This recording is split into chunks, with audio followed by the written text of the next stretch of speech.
नमस्कार, स्वागत है आप सभी को। आज की विषय है शुक्रवार संतोषी माता की कथा। एक समय की बात है, एक बूढ़ी औरत थी। उसके 7 बेटे थे। इनमें से 6 बेटे कमाते थे, पर उस बूढ़ी औरत का जो सबसे छोटा बेटा था वह बहुत आलसी था और कुछ भी नहीं कमाता था। वह औरत अपने कमाने वाले बेटे को बहुत प्रेम से खाना खिलाती थी, परंतु अपने सबसे छोटे बेटे के साथ वह ऐसा नहीं करती थी। जब छोटे बेटे के खाने की बारी आती तो वह उसे अपने बड़े बेटों का जूठन खाने में देती। छोटा बेटा बहुत भोला था तथा इस बात से अनजान भी था। एक दिन छोटे बेटे ने अपनी पत्नी से कहा कि देखो, मेरी माँ मुझे कितना प्यार करती है। तो पत्नी ने बताया कि उसकी माँ उसे खाने में उसके भाइयों का जूठन देती है, परंतु बेटे ने इस बात पर यकीन नहीं किया और कहा कि वह तब तक यकीन नहीं करेगा जब तक वह खुद अपनी माँ को ऐसा करते नहीं देख लेता। एक त्यौहार के दिन घर में अलग अलग तरह के पकवान बने। छोटे बेटे ने सोचा कि यही सही मौका है कि वह सच्चाई का पता लगा ले। वह सिर दुखने का बहाना करके पतला कपड़ा ओढ़कर रसोई में ही सो गया और देखने लगा कि माँ ने उसके भाइयों को बहुत अच्छे आसनों पर बिठाया और 7 प्रकार के भोजन और लड्डू परोसे। वह उन्हें बड़े प्रेम से खिला रही थी।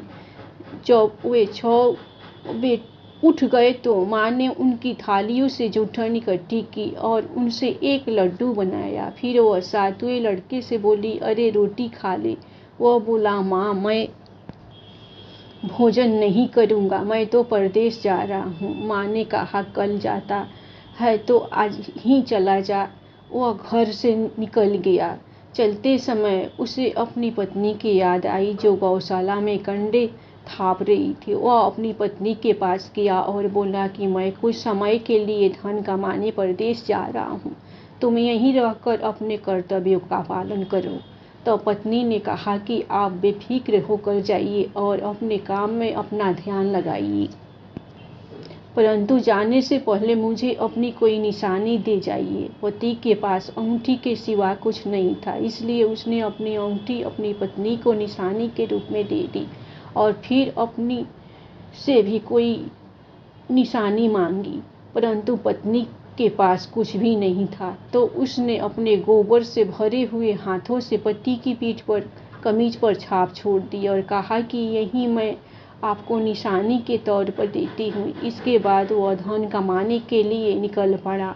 काफ़ी आगे तक आने के बाद उसे सेठ की दुकान दिखाई दी। दुकान पर जाकर उसने सेठ से नौकरी के बारे में पूछा। सेठ को भी दुकान पर एक आदमी की ज़रूरत थी। सेठ ने कहा कि तनख्वाह कम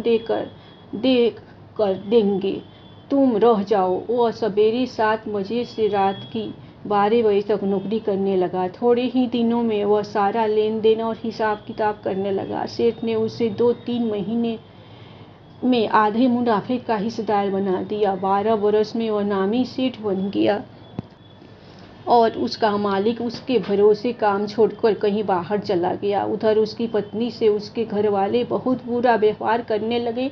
घर के सारी काम उसकी पत्नी द्वारा करवाए जाते थे। उसे लकड़ियाँ लेने के लिए जंगल में भी भेजा जाता था। उसकी पत्नी की कठिनाइयाँ बहुत बढ़ रही थी। एक दिन जब वह लकड़ियाँ लेने जा रही थी तो रास्ते में उसने कई औरतों को व्रत करते देखा। वह उनसे पूछने लगी कि यह किसका व्रत है, कैसे करते हैं और इससे क्या फल मिलता है। तो उनमें से एक स्त्री ने बताया कि यह संतोषी माता का व्रत है, इसके करने से मनवांछित फल मिलता है। इससे गरीबी, मन की चिंताएं, राज के मुकदमे, कलह, रोग नष्ट होते हैं और संतान सुख, धन प्रसन्नता, शांति, मन प्रसन्न वर व बाहर गए हुए पति के दर्शन होते हैं। उसने उसे व्रत करने की विधि बता दी। उसने रास्ते में सारी लकड़ियाँ बेच दी। वह गुड़ और चना ले लिया। उसने व्रत करने की तैयारी की। रास्ते में उसने एक मंदिर देखा तो किसी से पूछने लगी, यह मंदिर किसका है। उन्होंने बताया, यह संतोषी माता का मंदिर है। वह मंदिर में गई और माता के चरणों में लौटने लगी। वह दुखी होकर विनती करने लगी, माँ मैं अज्ञानी हूँ, मैं बहुत दुखी हूँ, मैं तुम्हारी शरण में हूँ, मेरा दुख दूर करो। माता को दया आ गई। एक शुक्रवार को उसके पति का पत्र आया और अगले शुक्रवार को पति का भेजा हुआ धन मिला। यह सब देखकर उसके घर वाले खुश नहीं हुए, बल्कि उसे ताने देने लगे कि अब उसकी इज्जत बढ़ जाएगी और वह घर के काम नहीं करेगी। वह मंदिर में गई और माता के चरणों में गिरकर बोली, हे माँ, मैंने तुमसे पैसा कम मांगा था, मुझे तो अपना सुहाग चाहिए। मैं तो अपने स्वामी के दर्शन और सेवा करना मांगती हूँ। तो माता ने प्रसन्न होकर कहा, जा बेटी, तेरा पति आएगा। वह बड़ी प्रसन्नता से घर गई और घर का काम काज करने लगी। उधर संतोषी माता ने उसके पति को अश्वपरह में घर जाने और पत्नी की याद दिलाई। उसने कहा, माँ, मैं कैसे जाऊँ, परदेश की बात है, लेन देन का कोई हिसाब नहीं है। माँ ने कहा, मेरी बात मान, सवेरे नहा धोआकर मेरा नाम लेकर घी का दीपक जलाकर दंडवत करके दुकान पर बैठना। देखते देखते सारा लेन देन साफ हो जाएगा, धन का ढेर लग जाएगा। उसने सुबह उठकर बिल्कुल वैसे ही किया जैसे कि माता संतोषी ने स्वप्न में कहा था। थोड़ी ही देर में सारा लेन देन साफ हो गया, सारा माल बिक गया और धन का ढेर लग गया।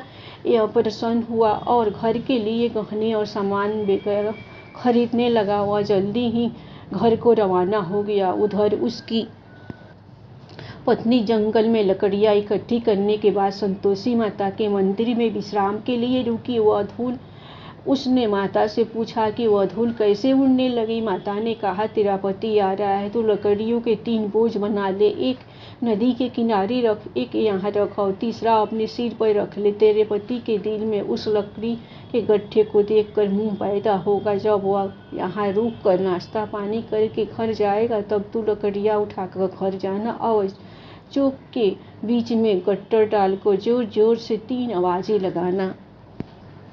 सासू जी, लकड़ियाँ का गट्टा लो, भूसे की रोटी दो और नारियल के खोपड़े में पानी दो। यह सुनकर तुम्हारी सास बाहर आएगी और कहेगी कि देखो बहू कौन आया है। माता संतोषी के कहे अनुसार उसने ठीक वैसा ही किया जैसा माँ ने उसे करने को कहा था। वह तीसरा गट्टर लेकर घर गई और जोक में डालकर कहने लगी, सासू जी, लकड़ियाँ का गट्टर लो, भूसे की रोटी दो, नारियल के खोपड़े में पानी दो। यह सुनकर उसकी सास बाहर आई और कहने लगी कि तेरा पति आया है, आ मीठा भात और भोजन कर और गहने कपड़े पहन। अपनी माँ के ऐसे वचन सुनकर उसका पति बाहर आया और अपनी पत्नी के हाथ में अंगूठी देखकर वह व्याकुल हो उठा। उसने पूछा, यह कौन है? माँ ने कहा, यह तेरी बहू है। आज 12 बरस हो गए, यह दिन भर घूमती फिरती है, काम काज करती नहीं है, तुझे देखकर नखरे करती है। वह बोला, ठीक है, मैंने तुझे और इसे देख लिया, अब मुझे दूसरे घर की चाबी दे दो, मैं उसमें रहूँगा। अब वे दोनों अपने घर में खुशी खुशी रहने लगे।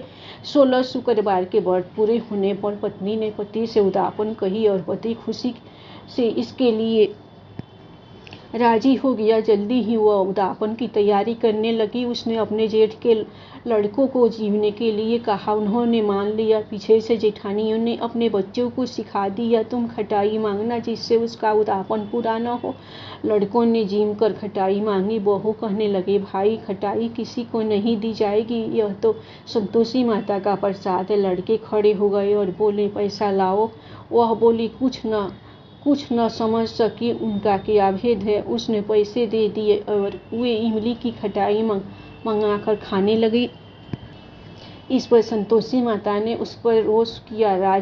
राजा के दूत उसके पति को पकड़ कर ले गए। वह बेचारी बड़ी दुखी हुई और रोती हुई माता जी के मंदिर में गई और उनके चरणों में गिरकर कहने लगी, हे माता, यह क्या किया हंसाकर, अब तुम मुझे क्यों रुलाने लगी? माता बोली, पुत्री, मुझे दुख है कि तुमने अभिमान करके मेरा व्रत तोड़ा और इतनी जल्दी सब बातें भुला दी। वह कहने लगी, माता, मेरा कोई अपराध नहीं है, मैंने भूल से ही उन्हें पैसे दे दिए।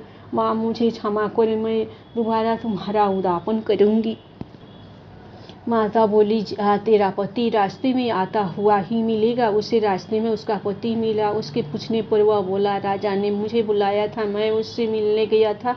वे फिर घर चले गए। अगले शुक्रवार पत्नी ने फिर उद्यापन की तैयारी की और अपने जेठ के बच्चों को बुलाया। उन बच्चों ने फिर खटाई खाने की मांग की, परंतु इस बार उन्हें खटाई तथा पैसे देने से इनकार कर दिया तथा वह बाकी ब्राह्मण बालकों को भोजन कराने लगे और साथ में एक फल भी दिया। इससे माता संतोषी प्रसन्न हो गई। जल्दी उन्हें माता की कृपा से एक चंद्रमा के समान सुंदर पुत्र हुआ। अपने पुत्र को लेकर वह रोजाना मंदिर जाने लगी। एक दिन संतोषी माता ने सोचा कि यह रोज यहाँ आती है, आज मैं इसके घर चलूं, इसका सास रात देखूं। यह सोचकर माँ ने एक भयानक रूप बनाया। गुण व चन्ने से सना मुख, ऊपर को सूर्य के समान ओठ, जिन पर मक्खियाँ भिनभिना रही थी। इसी सूरत में वह उसके घर गई। देहली में पांव रखते ही उसकी सास बोली, देखो कोई डांगी आ रही है, इसे भगाओ, नहीं तो किसी को खा जाएगी। लड़के भागकर खिड़की बंद करने लगे। सातवें लड़के की बहू खिड़की से देख रही थी। वह वहीं से चिल्लाने लगी, आज मेरी माता मेरे ही घर आई है। यह कहकर उसने बच्चे को दूध पीने से हटाया। इतने में सास बोली, पगली किसे देखकर उतावली हुई है? बहू बोली, सासू जी, मैं जिसका व्रत करती हूँ यह वही संतोषी माता है। यह कहकर उसने सारी खिड़कियाँ खोल दी। सबने संतोषी माता की चरण पकड़ ली और विनती कर कहने लगे, हे माता, हम मूर्ख हैं, अज्ञानी हैं, पापनी हैं। तुम्हारे व्रत की विधि हम नहीं जानती। तुम्हारा व्रत भंग कर हमने बहुत बड़ा अपराध किया है। हे जगत माता, आप हमारा अपराध क्षमा करो। इस पर माता उन पर प्रसन्न हुई। बहू को जैसा फल दिया वैसा माता सबको दे।